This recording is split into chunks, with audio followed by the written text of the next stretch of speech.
What's up, everybody? It is Jordan here from Wednesday Night Warhammer with another Tyranid Tactics video. It's a new year. There's some new bugs going around, some new buffs, and definitely some new detachments to look at. So I thought, after last week with our tier ranking reset, I want to do a detachment ranking and kind of go over each of these 7 detachments that we have and kind of let you know where I think they are in a competitive scheme of Warhammer 40k. Okay, so going into this, I'm going to preface it with a couple of things. The first thing, of course, is any ranking system, any tier list that you see on any subject in the internet is just going to be the opinions of that person. Where I think I have some pretty good thoughts and some pretty good reasonings for those opinions. But if you disagree with me, that's awesome. Cool. Disagree with me.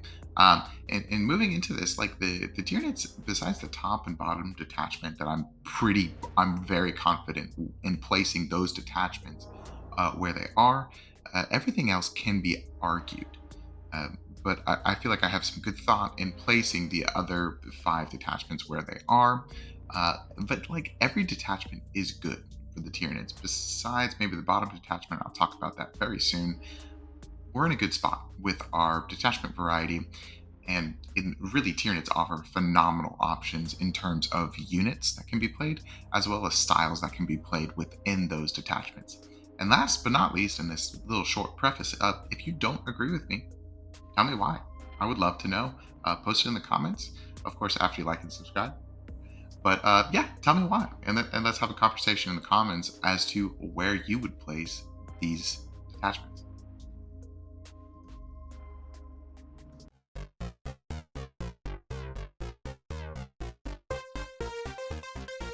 Number 7 is Unending Swarm. I'm pretty confident that this is a detachment that really has kind of fallen from its ways due to a couple of nerfs that it directly and indirectly took. The first up is the nerf to the regen stratagem, allowing for you to, bring back different units multiple times per game. I think Imperial Guard was abusing this pretty badly with Scout Sentinels and other things like that just Imperial Guard have. And I think when GW changed that stratagem for the Guard detachment, they went ahead and changed it for Tyranids too, just to kind of have like a blanket effect, which I'm not arguing. I think it's good that rules are relatively consistent throughout the game so that there's less confusion and so the game's more transparent. But did this detachment really need to get that nerf as well? Maybe, I don't know. But talking more about the detachment, of course, that nerf to that stratagem now turns the unending swarm to the ending swarm pretty quickly, too, in my opinion. It does have great board control with the amount of bodies that you're going to put onto the table. With this detachment, you're going to be able to, you should have a very high primary score, and that's probably going to be your focus of the game. It's just swarming objectives and putting waves and waves of these small units into your opponent, and just making them kill all of your little bugs. But really, there are no real defensive buffs. I know the blood surge is pretty cool, and you can do some good tricks with it. But I oftentimes just worry that your opponent is still able to play around that. And if they're able to play around your tricks, they're not very tricky. I know one defensive buff that we definitely have is the basically like turning off the rule of blast, which is very, very strong. That's an amazing stratagem, especially if you're running multiple 20-man squads. However, that only goes so far. And with all of that, there's no real offensive buffs. And I think this is just a detachment that wants to go out there and score a bunch of points and then probably die, which is fine, and maybe there is a team's like skew list or build that you can do with that to create some havoc and score some points in teams. But oftentimes I think that the invasion fleet probably just does this better. You can regrow models on your turn. You can give anything you want a 5-up feel no pain. Basically just those 2 stratagems definitely feel like invasion fleet does a really good job of a swarm list. And then of course you have the access to sustained hits on anything that wants it, and then that becomes a pretty powerful offensive buff as well as lethals. Um, so yeah, it's sad to say. I think the Gaunt Carpet is still viable, but I think that the detachment that Games Workshop wants you to play that style build with not as viable as they would like it to be.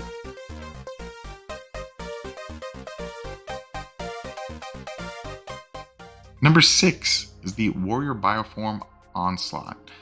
I think GW really likes putting the word onslaught at the end of detachments just to make them sound cooler.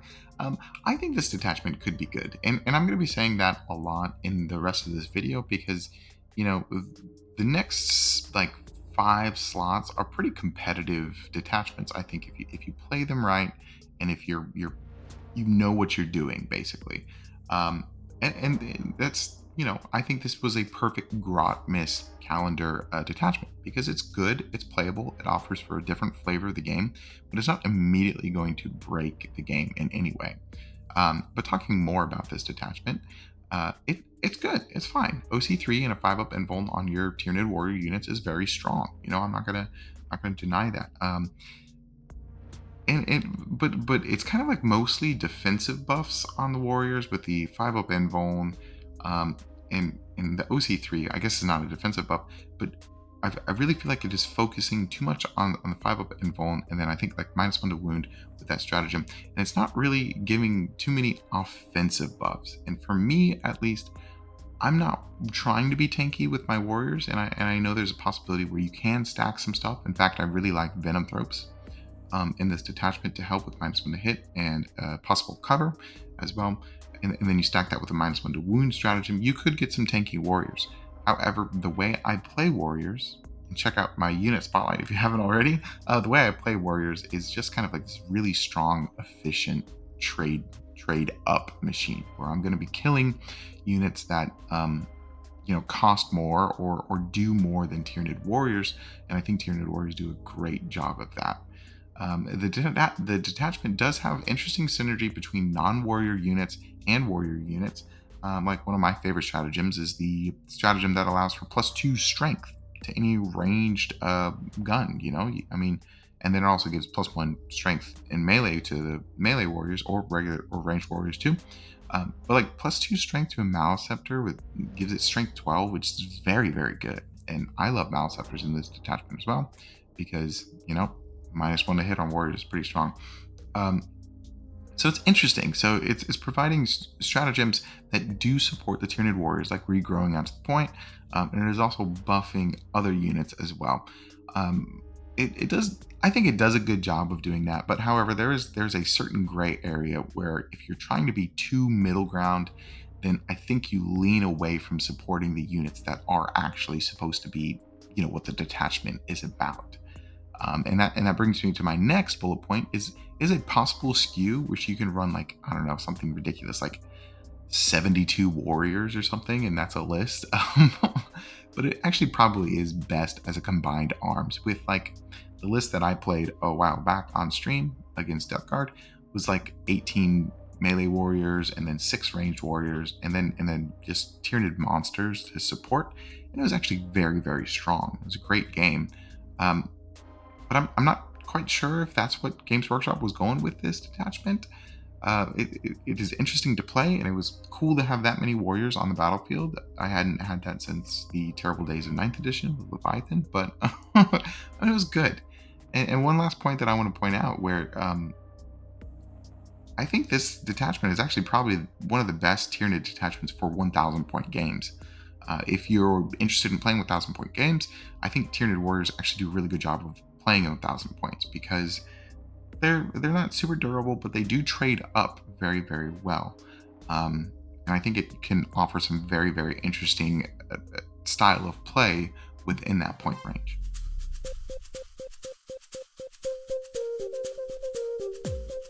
Number 5 is our synaptic nexus, our brain bugs. Bzz.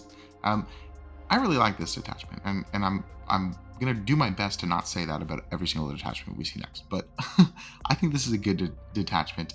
I think the idea is very, very strong. It kind of leans itself to the codex in 9th edition that was so fun, where you had different imperatives I think it's kind of cool that they called back to that mechanic.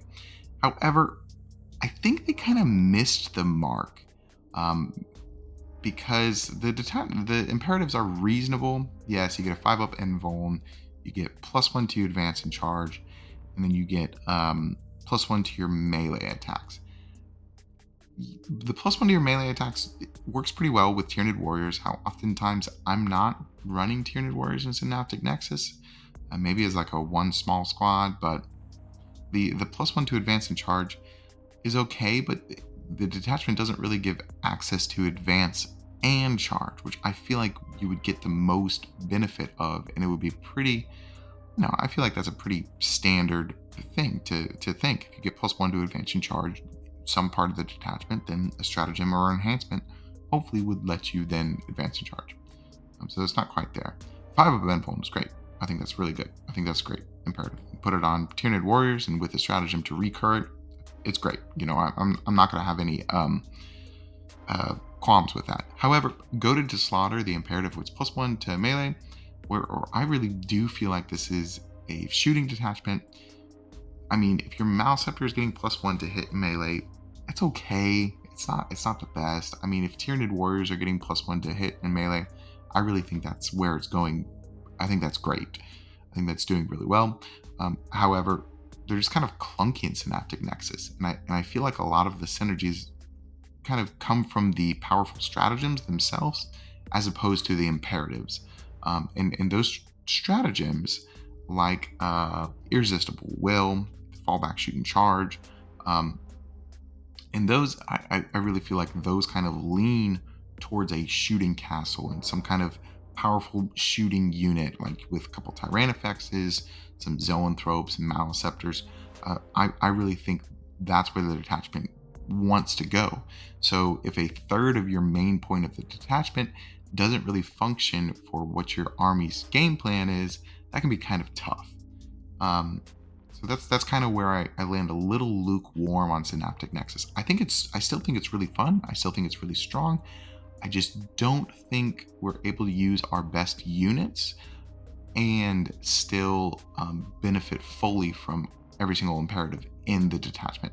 Oftentimes when I'm building lists, I'm more thinking of the stratagems that I will be using and activating with those units, and then the imperatives are kind of like, oh yeah, I guess I'll get +1 this turn, which is fine. I think powerful stratagems are really good.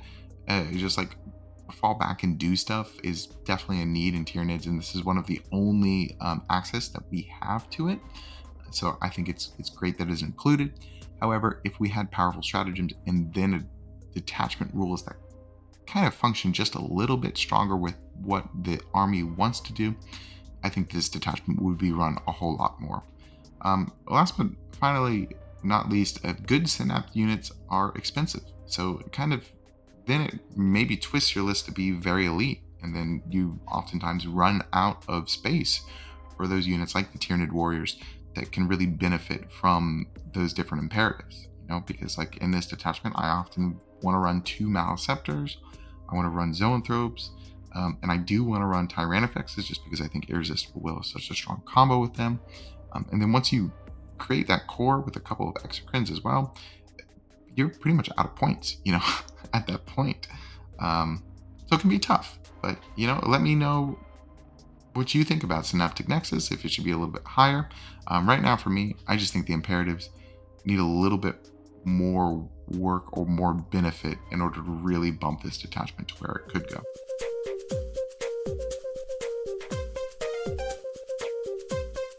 Number 4 is Assimilation Swarm. I absolutely love this detachment, and this is not a ranking of my favorite detachments. This is a ranking, of course, of what I think is the most competitive.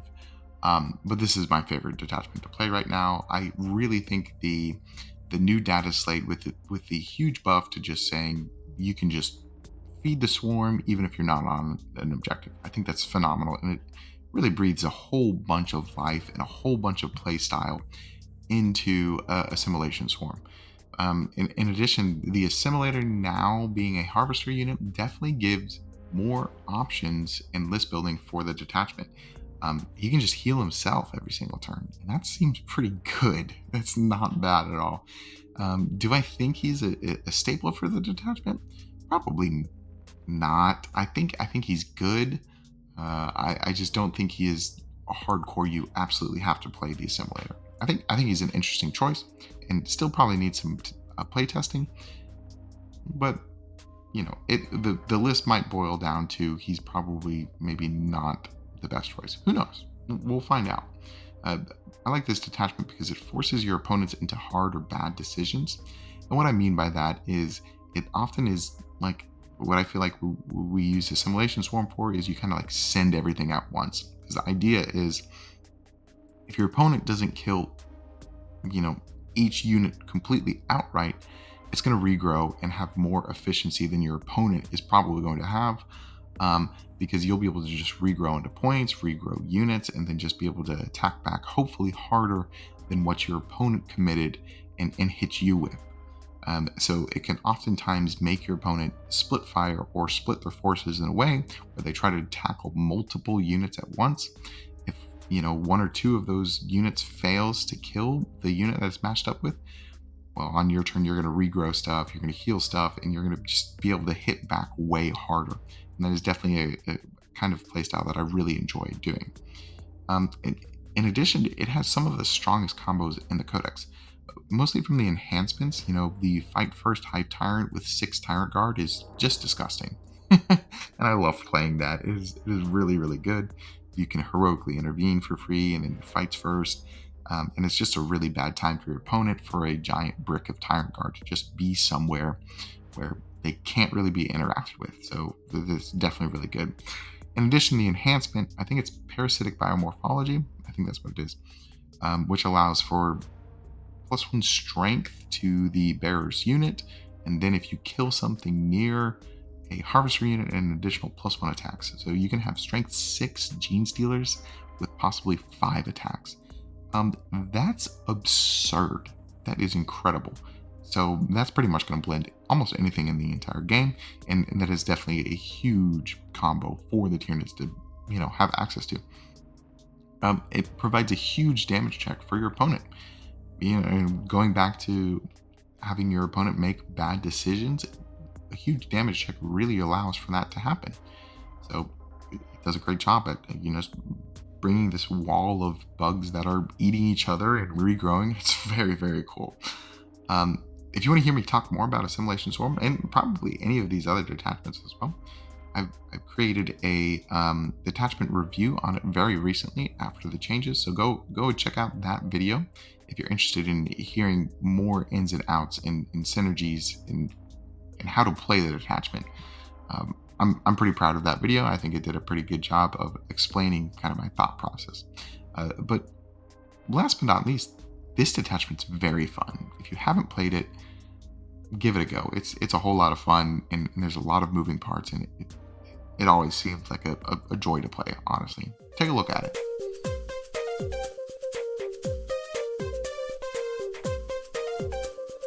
Number 3, we're at Vanguard Onslaught. This was my favorite detachment when the codex came out.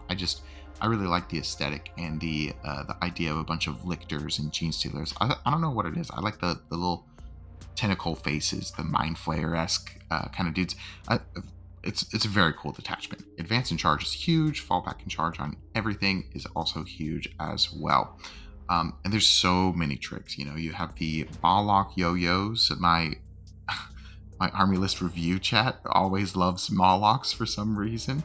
By the way, if you haven't checked out those live streams, they're incredible.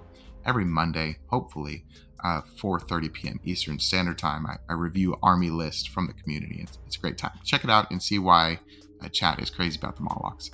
But anyways, this detachment is really cool because it has the possibility of putting your opponent in jail, meaning you just block the entire board up with a bunch of really fast gene stealers, or Von Ryan's Leapers, or really anything that can just get up into their face.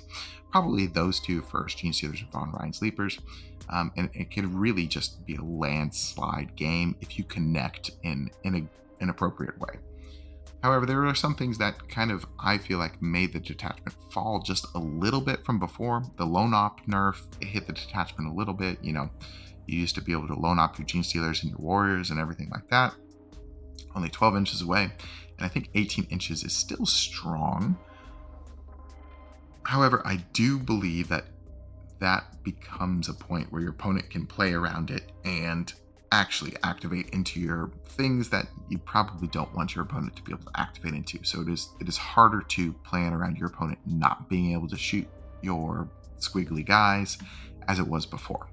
In addition, with this detachment, you really have to play it a lot. I think it is a very high skill ceiling, which seems strange to a detachment that kind of just looks like it wants to run at your opponent. You really have to know when to go and when to slow down too. Like you really got to know when you're going to full send your 30 Gene Stealers or whatever you're playing with.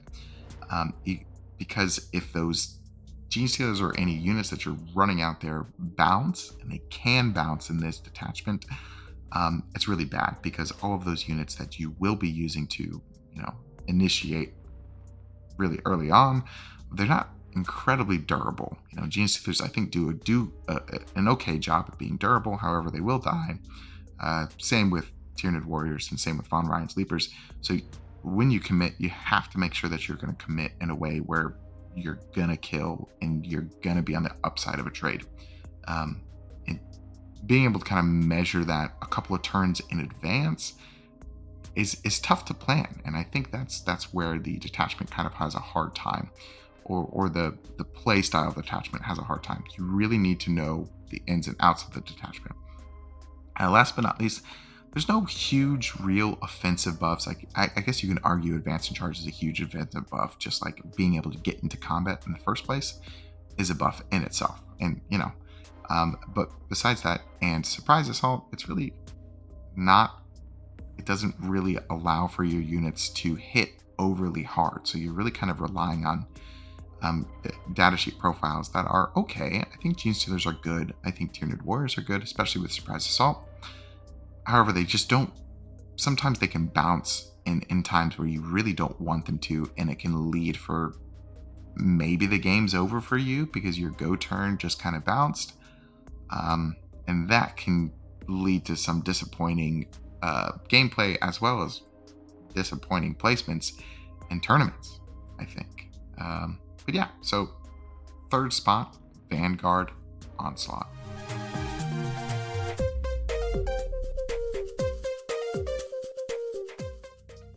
Now, here's a detachment that I really think has risen through the ranks of the Codex. I think last time I did a ranking system like this, it was one of the lowest detachments in the entire Codex. But it's Crusher Stampede. I'm putting it at number 2 for right now. Now, again, if you disagree with where I'm ranking any of these detachments, I think that's incredible. Let me know where you would rank the detachments in the comments below, and I'd love to have a discussion about it. Right now, I just think Crusher Stampede is doing very well. I think all 3 phases of the buffs it hands out really lend for almost every single unit in the army list to function appropriately and strongly. And it allows for a very interactive and fun kind of gameplay. The extra OC that was given as a buff, the +1 to hit if anything's damaged at all, and then the +1 to wound if you're below half. Is just, they're all 3 really worthwhile rules, and in any point of the game they're buffs that you are happy to have pretty much all time. In addition, the buff to the Tyrannifex Rupture Cannon, I really feel like has upped the game on this detachment. But going into it a little bit more, our monsters are just incredibly efficient. I hope GW doesn't look at this and immediately send a nerf our way. But really, if you think about it, our units are pretty strong. I'm talking mostly about Exocrines, Maleceptors, Tyrannifexes. Those 3 units, that core right there, is just a really good point value for the value it brings into your army list. And if you're able to do, like, my favorite go-to Crusher Stampede list right now is like triple Exocrine, double Maleceptor, and then triple Tyrannifex. And that's kind of where I start, and then I move around that and see what I can do with that. That's just very, very strong, because they put out a whole bunch of damage, and they're really tough to kill. And in addition, with the Crusher Stampede stratagems like the ignore cover and negative modifiers, the tank shock, the reroll melee hits, the Kool-Aid Man strat, you're in for some really good support for some just really efficient and strong units. Um, I was talking about Assimilation Swarm, how it provides a good damage check.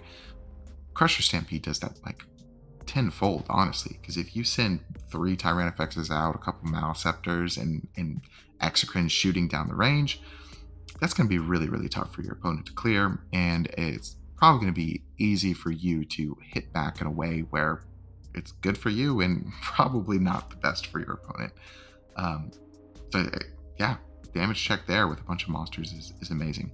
In addition, it allows for our units to function on their own. I haven't talked about it too much in this video, but in a lot of the videos that I make, I talk about how Tyranids really like to lean on the synergies within the Codex and within the army itself. So it kind of lends to these castles that are being built where these buffs are being passed out or being gained within, like, say, for instance, a Hive Tyrant aura, just 6 inches.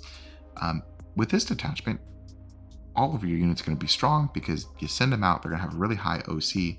When they get hit, they're going to hit even better. And it really does allow for them to function with those buffs without really needing to stack a bunch of units in one area. So you can kind of go wide with your monsters, and it can end up being a bad time for your opponent. And last but not least, you get to play Monster Mash. It's pretty fun. It's a pretty fun detachment to play, and it's definitely competitive. I've seen great success in team tournaments and regular tournaments as well. So it's doing well, and I'm happy to see a detachment that at the beginning of the edition, at the beginning of the Codex, was kind of written off, and now I think it is one of our most competitive choices.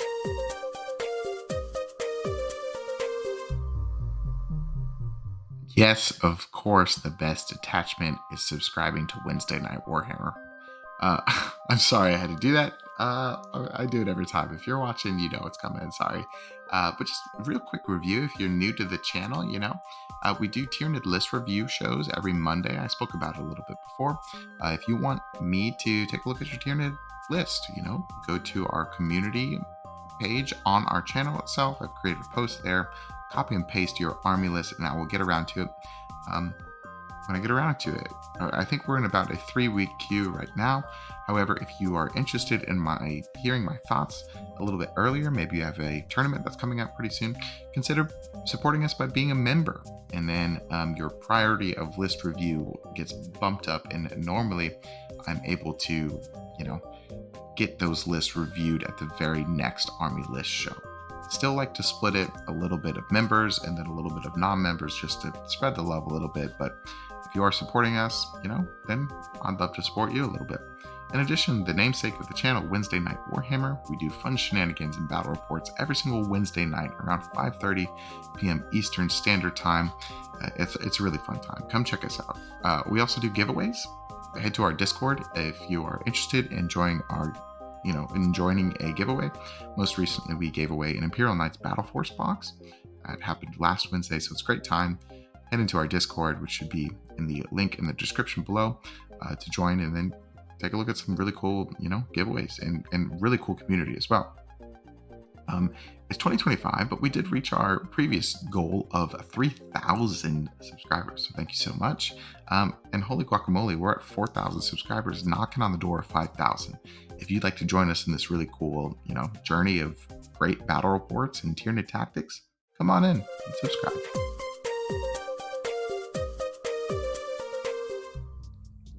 Yes, I still think Invasion Fleet is number one. I still think it's the best detachment. I think a lot of the other detachments have shifted around, but time and time again, I think just Invasion Fleet proves to be one of the strongest detachment because of how versatile it is. You're able to adapt to the matchup before the game. It doesn't really matter what your army list is. You're still going to have some play into pretty much any army out there, but because of the lethals, because of the sustained. You have strong enhancements and incredibly strong stratagems. I think Invasion Fleet, hands down, in my opinion, has the best stratagems in the Codex.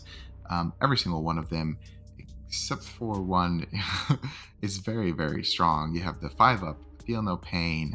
You just slam it on a Maliceptor or Tyrannofex, and then they're just incredibly durable. You have Overrun, which I think honestly is a sleeper stratagem. I think that stratagem is very strong as well. You can do stuff where you like kill a unit with Raveners and then spend a CP and have them come back behind a wall or something like that. It's very, very good. Crits on 5s and melee is stupid strong with Gene Stealers or Raveners, like I just mentioned before. Really can provide some huge offensive buff with those units. You can regrow your Gargoyles, Hormagaunts, or Termagants, and that's amazing. I've stolen so many objectives and gotten so much extra primary because of that stratagem. It's very good. And then switching imperatives, it's pretty good too. If you want your lethals or if you want sustained on two specific units within Synapse that, are going to be pointing at a different unit than you would have normally expected at the beginning of the game, do that. And, I guess you don't learn from your mistake by that, but you're still able to activate in a way that benefits the rest of your army. And by doing all of those stratagems and by adapting to the matchup of the game, it brings tough matchups to kind of bearable matchups. I don't think Tyranids have a 100% incredible we're always going to win into Knights, because a lot of our weapons are kind of on the lower strength side besides rupture cannons. So having access to lethals even when you're not around a Hive Tyrant is very nice. In addition, if you're running into like a Green Tide army or something like that, being able to have those extra hits with sustain really, really helps. It encourages incredible synergy for like a combined arms list, and that's the kind of list that I like to play. I like to have at least one really strong melee threat, and then a castle of shooting, and then a bunch of different scoring units as well. And it's a pretty cool like thematic list to build as well, because you have all these different kinds of units working together for a common goal in your army. And I think this detachment really allows for each one of those units to perform in a way that, provides for a really good game and successful game as well. And last but not least, this is one of the only detachment that's truly every unit benefits from the detachment at all times. If you're activating with a unit, you're probably benefiting from the detachment. There's going to be some odd mix-ups where you don't have lethals, but you're activating into a vehicle. Well, in your command phase, you can make that unit activate into a vehicle with lethals, And then if you're playing against a bunch of Space Marine infantry, then you're going to have sustained on everything, even your bioform in the back of the map. So Invasion Fleet, in my opinion, still reigns supreme over all of the Tyranid detachments in our codex. Just a quick reflection before we wrap up the video. I personally do believe that almost every single detachment is viable. I think the Unending Swarm detachment probably needs some readjustments just to bring it back in balance with the rest of the game, honestly. But besides that, I really do think every other detachment has a place, has a play style, and it allows for some really fun play. The Tyranids Codex is definitely, in my opinion, one of the best in terms of detachment battles that has come out in 10th edition. And I really think that each of those detachments, provides for strong gameplay and provides for a different style of gameplay, which is also important. A lot of people like to rag on Tyranids sometimes, and honestly, it's even Tyranid players that like to rag on Tyranids. They're good, I really do think that the bugs are in a good spot right now, and I think there's so many different ways to play the army, which is an important part of any faction, in my opinion. So if you're interested in learning more about this incredible army in Warhammer 40k, or just being a part of a fantastic community, subscribe. We're going to have consistent bug content pretty much every single week. And I'll play Tyranids on stream as much as I can. It's just a great time. Yeah. So let me know what you think about this detachment ranking in the comments below. I'd love to hear your thoughts. Do you agree with me? Do you think things should be shifted around? I could see some things probably being shifted around, but I would love to hear your thoughts in the comments. All right, everybody, that is the video for this week. Let me know what you think. Let me know what you agree with, what you disagree with. Where would you put each detachment in your own ranking system? Regardless, if we agree or disagree, thank you so much for listening and follow along with the video. And I will see you Wednesday. Bye.